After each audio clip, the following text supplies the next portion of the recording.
नमस्कार दोस्तों। आज की पौराणिक कथा है राजा दशरथ का श्राप। राजा दशरथ सूर्य राजवंश के एक महान शासक थे जो कौशल राज्य पर अपना शासन करते थे। कौशल राज्य की राजधानी अयोध्या थी। उनकी 3 पत्नियां थीं, कौशल्या, सुमित्रा और कैकेयी। राजा दशरथ को सब कुछ प्राप्त था, किंतु उनका कोई उत्तराधिकारी नहीं था। एक दिन राजा दशरथ शिकार के लिए जंगल में गए। वो और उनके सिपाही जंगल में शिकार ढूंढ ही रहे थे कि राजा दशरथ को कहीं पास से पानी पीने की आवाज आई। उन्होंने सोचा शायद कोई जानवर पानी पी रहा होगा। अमूमन उस समय तालाब में ही पानी होता था और जानवर अक्सर वहां आकर पानी पिया करते थे। तो जिस दिशा से पानी पीने की आवाज आ रही थी, राजा ने उसी दिशा में अपना बाण छोड़ दिया।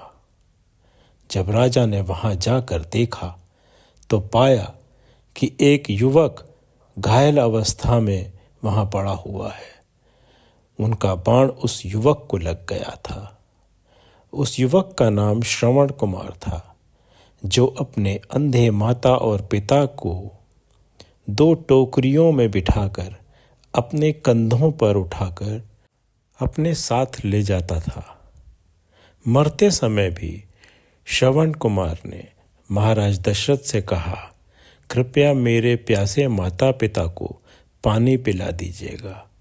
और यह कहकर उसने महाराज दशरथ के हाथ में पानी से भरा पात्र पकड़ा दिया। उसकी तत्काल मृत्यु हो गई। महाराज दशरथ दुख के मारे चुपचाप जल का पात्र लेकर उन दोनों बूढ़े पति पत्नी के पास पहुंचे जो श्रवण कुमार के माता पिता थे। चूंकि दोनों अंधे थे, इसलिए उनको यह पता नहीं चला कि कौन है जो उन्हें पानी पिला रहा है। दुख की वजह से महाराज दशरथ से रहा नहीं गया और उन्होंने उन दोनों को बता दिया कि मुझे क्षमा कर दें, मेरे से आपके पुत्र श्रवण की हत्या हो गई है।